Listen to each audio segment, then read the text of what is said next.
Last Handful of Clover, a novel by Wess Mongo Jolley, read by the author.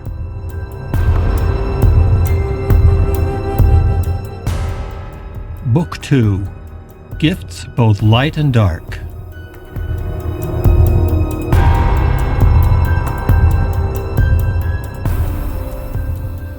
Chapter 80, The Room. June 15th, 8:16 p.m.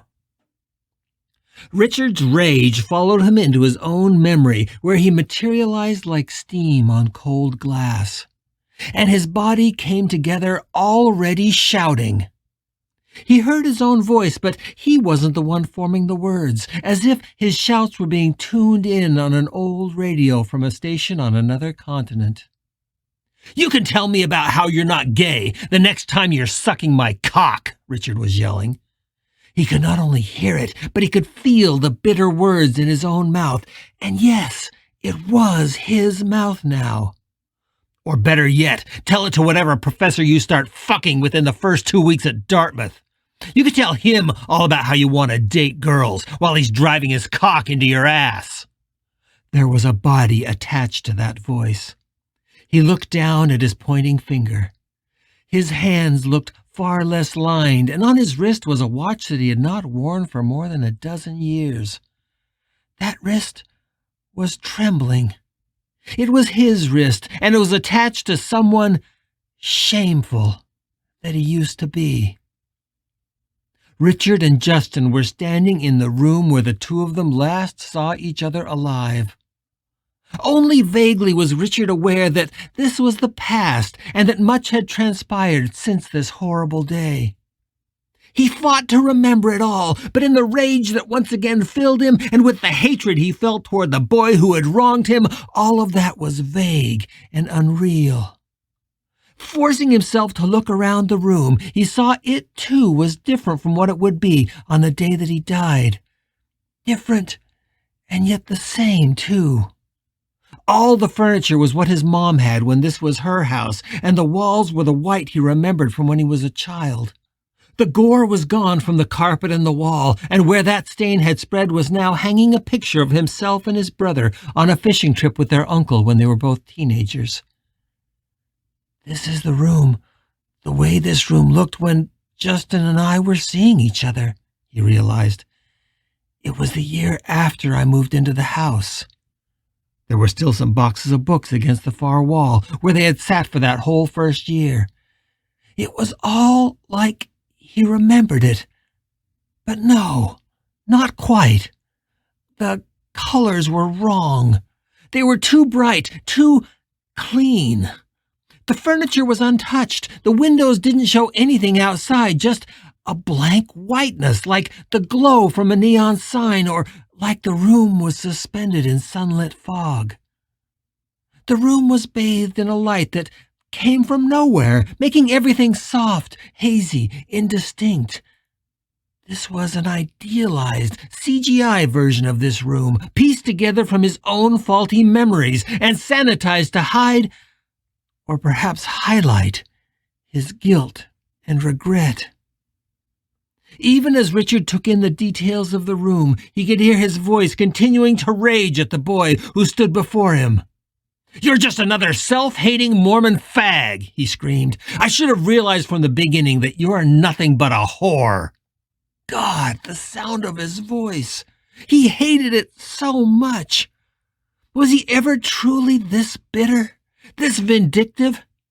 And there was Justin, standing across the room, looking so hurt and vulnerable.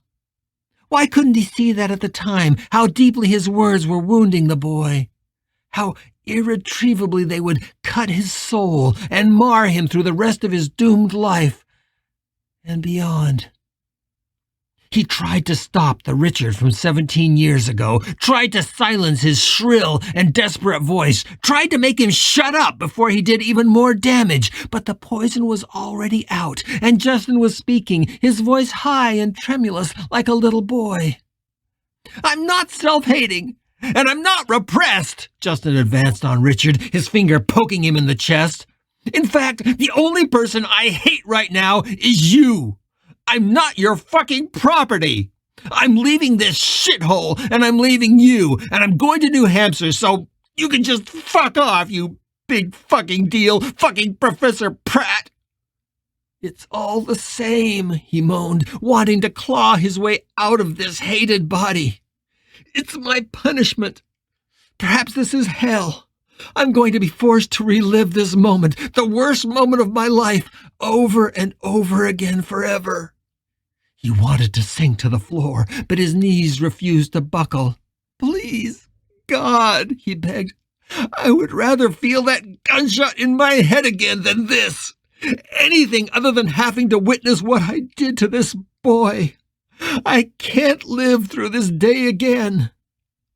Staring hard at Justin, he saw that there were emotions at war on the boy's face as well, as if he too had deep wounds and regrets about this moment that he could not bear. This is not just my hell, Richard realized with a start. These are Justin's memories too, and he must dread what's happening to us right now even more than I do. That realization was enough to shatter the illusion and pull him back into the present moment. With a rush, he remembered everything that had led him back to this room, this memory, all the regret and guilt, all the loss. His love for Keith, his death, the hereafter, Billy, Howard, Tooele, and everything leading to this moment. And what was this moment? What was really happening right now? Justin is possessing Pill. This moment is him strangling Keith. This is me trying to stop it. I dove into Pill and I ended up here. The realization was like an icy blast of water to his face. Why here? Why this? Perhaps this was his second chance. Perhaps if he could heal the wounds he inflicted that day, maybe that would be the thing that could save not only Keith, but Justin too. Was someone giving them a second chance? Was there redemption to be found in this, the last painful moment they had spent together as living men who once loved each other? Richard tried to stay sane as the strain of holding both realities in his mind at once bore down upon him. This was both that fateful day 17 years ago, and it was also the present moment. Justin was both the confused and wounded boy he had been on that day, as well as the raging and homicidal ghost that he became.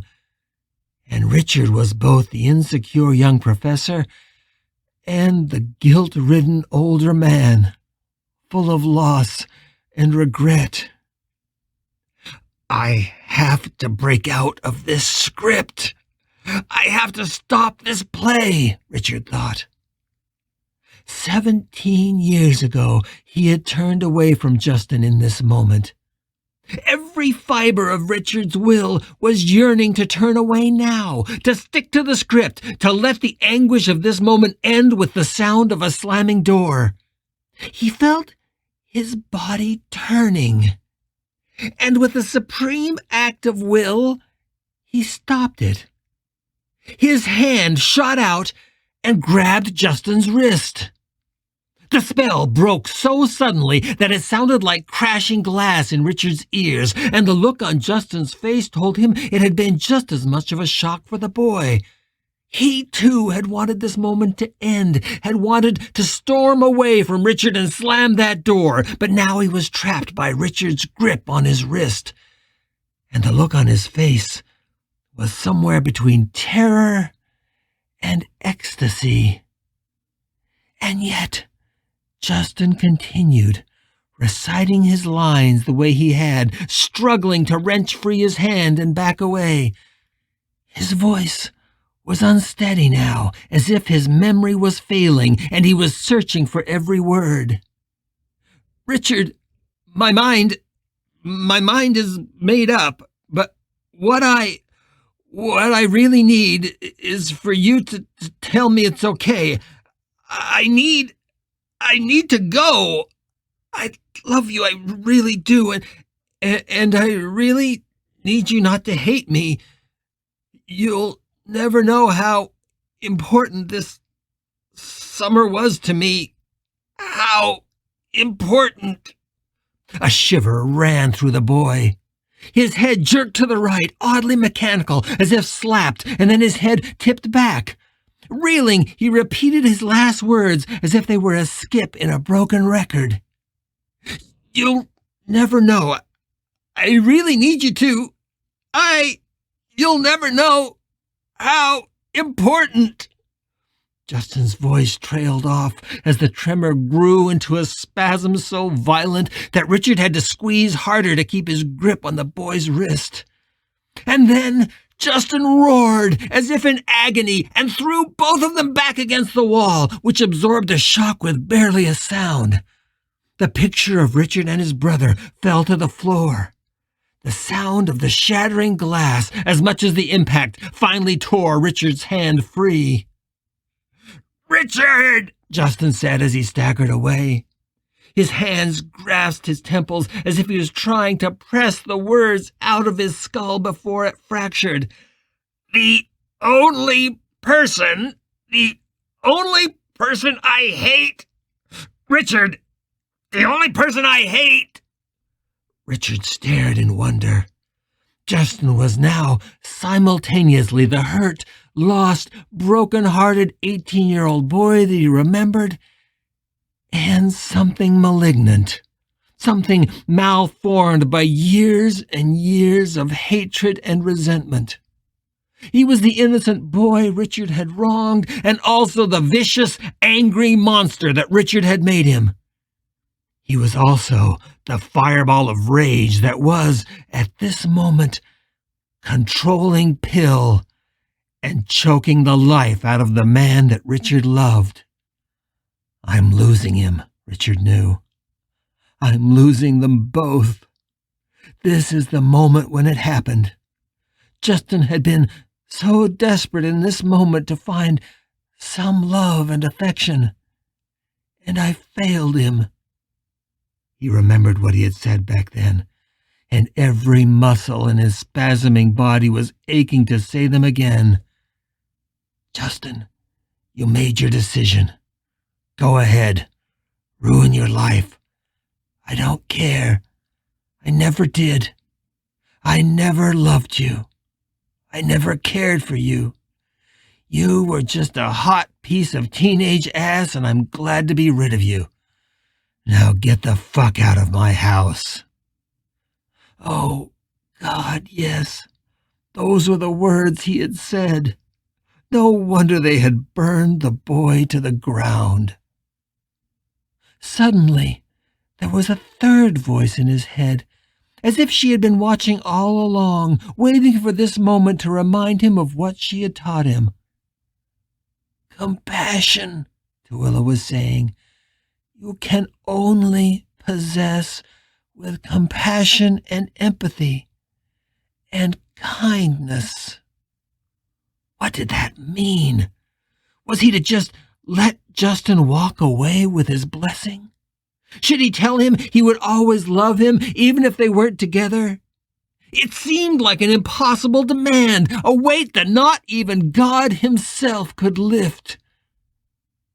Richard walked slowly to the trembling boy, who was now looking up into Richard's face with eyes of fire and lips curled back in an almost feral snarl. Justin, I'm sorry, Richard stammered, touching the boy's cheek. I'm so sorry for what I did to you. You didn't deserve what I did.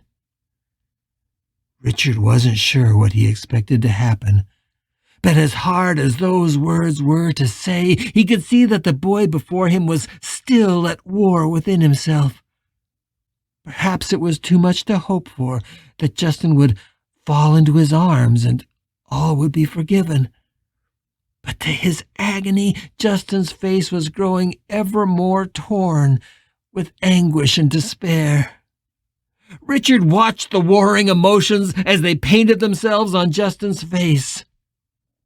"Justin, we need to let go of the men we were," Richard said, his voice as soft and gentle as he could pitch it. "I need you to be back here with me. Right here. Now. Today. It's been 17 years. Please, you can't hear me say I'm sorry if you're still stuck in our past." The boy dropped his eyes and stared at the floor for several seconds, vibrating at a pitch that made him look as if his arms and legs were about to come apart at the joints. But then, the last thing Richard expected happened. Justin threw himself into his arms and squeezed him so tightly that it took his breath away. He cradled Justin's cheek against his own and could feel the ragged breath as it heaved in and out, the boy's chest expanding and contracting under his tight grip. The emotional pitch and roll of the boy in his arms threatened to shake them both to the floor, and even as his heart was full to breaking, Richard could hear his doubts assailing him. Who is this? Who am I holding? Although he wanted to hold Justin forever, slowly he forced himself to unwrap his arms from the boy's torso. He grabbed Justin by the shoulders and slowly pushed him away so that he could look into the boy's face. For a moment, he saw the boy he had loved and lost, his face almost radiant in its love and gratitude. But that look was only a mask, and it was already melting from his face. The love and sadness, the need and hope all dissolved, and Richard thought he could hear the high-pitched screeching laugh of the Wanderer. Richard wanted to scream, "No! Don't go, Justin! Don't go!" But in an instant, the fiery eyes and hatred were all that remained. Justin's shoulders were suddenly so hot that they burned Richard's hands, and he jerked away from the pain, letting the boy go. When Justin spoke, his voice was so malevolent that Richard hardly recognized it. "Did you notice?" Justin asked, his features hardening more every second. "We're standing where you died. This is where I shot you in the head and blew your fucking brains all over the wall behind you. Richard, did you notice? Did you notice?" The boy was right. Richard looked down and saw the red blood as it had been the day he died, and as it had still appeared to him when he returned 3 days later. Worse, the blood was not only coating their feet, but was now spreading as if it was all fresh. He knew that if he looked behind him, he would see the red cottonwood tree blossoming onto the wall in all its fury, blossoming with new branches that spread up the wall and across the ceiling. The entire room began to turn red in the corners of his vision. And then Justin spit in Richard's face. And it, too, was blood. The boy he once loved disappeared, and the angel of God rose up before him like a twisted demon. The gentle boy dissolved, and as the trickle of spit burned down his face, so did any hope that Richard had of redemption, either for him or for the boy he had wronged. "I've failed." All the guilt and regret he had ever felt crashed back in upon him, magnified and propelled by Justin's fury. Nothing he could do would change the past, and he had been a fool to believe that it could. The weight of his grief felt as if it would crush him into a bloody pulp, there on the stained carpet on which they both stood. "This is a monster I made," Richard thought. "This is a monster I made out of someone who was good and loving and wanted nothing more than to live his life. I took all that away from him. I took all that away from us both.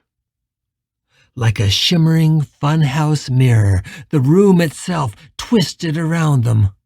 The walls shifted and returned to their actual color. The furniture melted away, replaced by all the pieces he had bought with Keith. And worst of all, the gore at their feet spread across the room in violent arcs and crescendos, leaving streaks and splatters across everything from floor to ceiling, including the two men still staring at each other, just inches apart.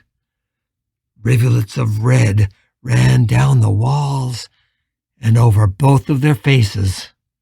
Reduced to their most basic components, all that was left of the two men was Justin's rage and Richard's regret.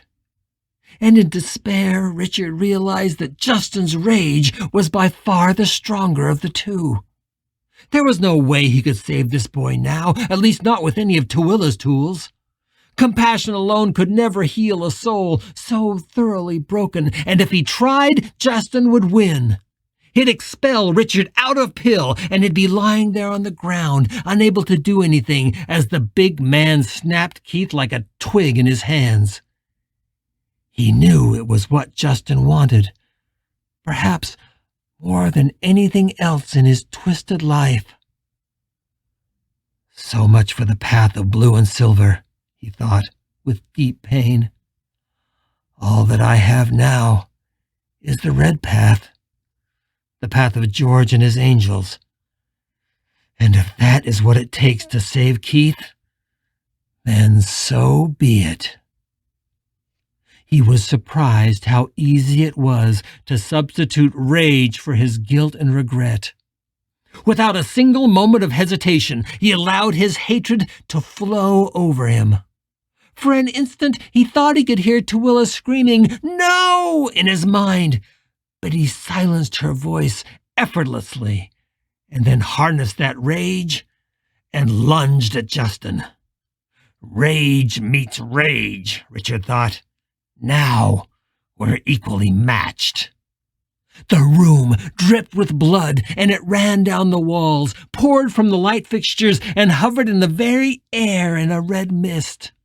Like two ancient wrestlers, Justin and Richard battled, smashing through the furniture and shattering the walls themselves as they roared and raged and clawed at each other.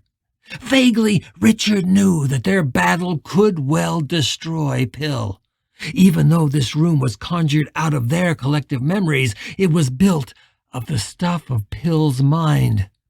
The damage they were doing here would have everlasting consequences for him, and if it continued, it could destroy him utterly. The room itself was expanding and contracting convulsively as they fought. Justin was laughing now as he grappled with Richard. He was enjoying seeing things dissolve. As they wrestled together on the writhing, bloody floor, he pulled his mouth close to Richard's ear and hissed. "I have no problem watching Pill die," the boy rasped. "And who knows, maybe the old myths are true. Maybe when Pill goes, he'll pull us both into the void with him." Richard tried to free himself from Justin, who was now ripping at him with what felt like iron claws. "How would that be?" the boy snarled. "What do you say, Richard? Let's go into hell together. Maybe you and I can tear at each other for all eternity. But your hell will be worse, because I will lose nothing. You'll never know what happened to Keith. What do you say, Richard? Shall we do it?" With a roar, Richard picked up the boy, holding him over his head like a squirming animal. He was fully in touch with his rage now, and not even trying to temper it. There was nothing of Twilla's teaching left in him.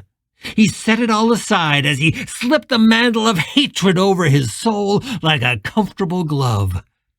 Richard lifted Justin higher, shocked at his own strength in this imaginary realm. He held the boy aloft, but Justin's hands were free and gripped the sides of Richard's skull. With amazing strength, the boy pulled his face down until he was inches from his nemesis. He laughed again and spat his words. "You're too late, Richard. What is happening is just the beginning. Who do you think you are to defy God?" Richard turned his face away from Justin and toward the window. It was the one that had been shattered by Justin's gunshot and was covered with plywood in the real world.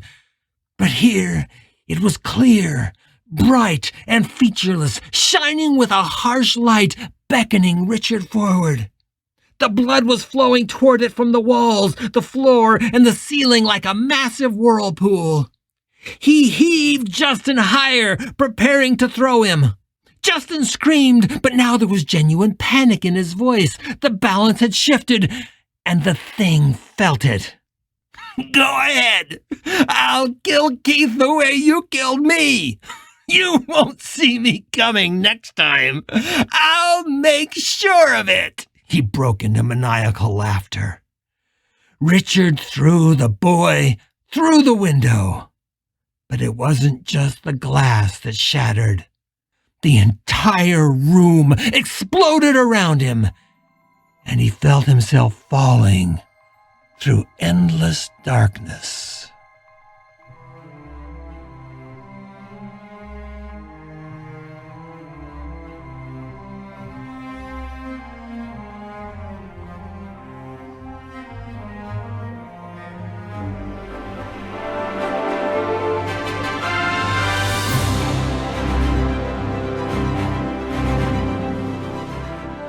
You're listening to The Last Handful of Clover, a novel by Wess Mongo Jolley.